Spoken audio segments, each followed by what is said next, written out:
Hi everyone, I'm going to review how to use Pascal's triangle to expand a binomial. So that's completing questions that look like this or that look like this. Now, first off, let me show you how to construct Pascal's triangle. You start out with a triangle of ones. On the outside row, you always put a 1. This number is the sum of these two numbers, and then another 1 on the outside row. So 1 plus 1 is 2, and then the 1. For this row, I started with a 1. I did 1 plus 2 is 3. Then I did 2 plus 1 is 3, and then end with a 1. Here's a 1. 1 plus 3 is 4. 3 plus 3 is 6. 3 plus 1 is 4, and a 1. Okay, so that's how you construct the triangle. Very easy to construct, and it makes doing this much, much easier. So I always use this when I'm expanding a binomial. So when you want to expand, the first thing you do is you figure out which row of Pascal's triangle you need. Okay, and that's based on this power right here.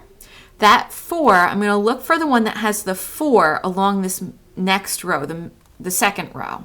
And that's this one right here. So that's the row I need. So I'm going to write 1, 4, 6, 4, 1. So I start with that.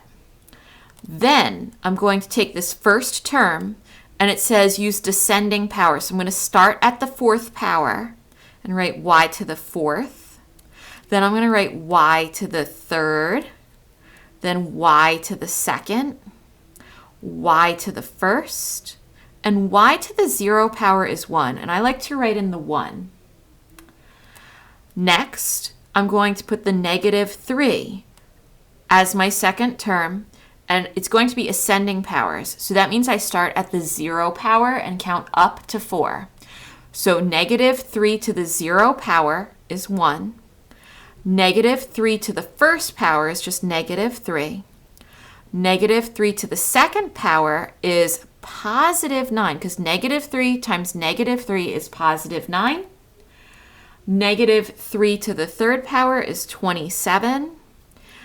And that would be negative because it's an odd power. And -3 to the 4th power is 81. Now the final step is that you're going to multiply in the columns.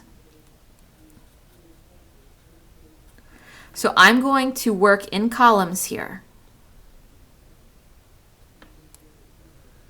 Okay, 1 times y to the 4th times 1 is y to the 4th. -3 times 4 times y to the 3rd is -12, y to the 3rd. 6 times 9 times y squared is +54, y squared. 4 times -27 is 108, and that's y to the 1st, and then plus 81 there. So that is the expansion of this.